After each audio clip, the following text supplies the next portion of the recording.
Okay, so here we have the crankshaft from the Triumph, and you can see down here, I'm just coming in a bit closer, the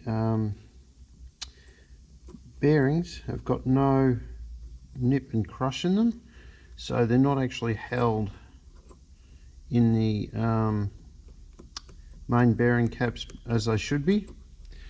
This one here is how it should be, and well, almost how it should be, but it has it sort of clips into place, and therefore it's held and it's secure while the engine is running. Now the next one up here is also loose, so the further it came to the front of the engine, the more loose the bearings are.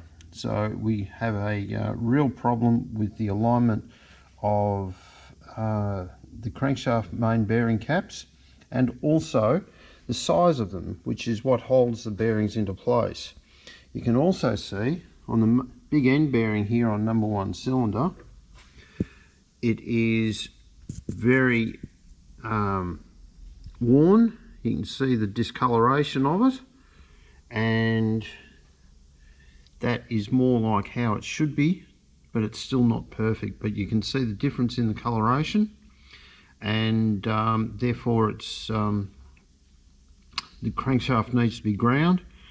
The main bearings, while better than the big ends, they're not good, so the whole crankshaft is going to have a rethink and be reground, reconditioned, and hopefully it'll come out all right.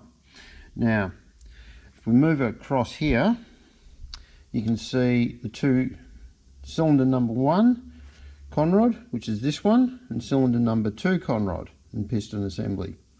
So the difference here, as you can see, is the discoloration of piston cylinder number 1, where the bearing has got very hot and was about ready to let go.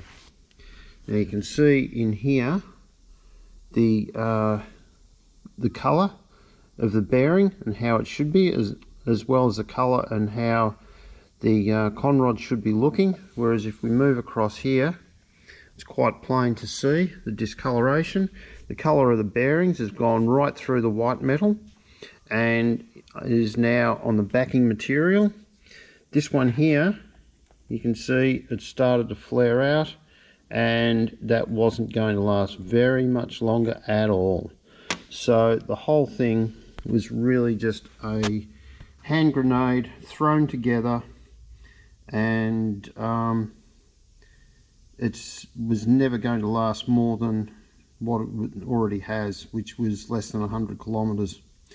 Now if we move across, I'll give you a shot of the bearings in the block, and you can see inside the block as well. So here's the engine block.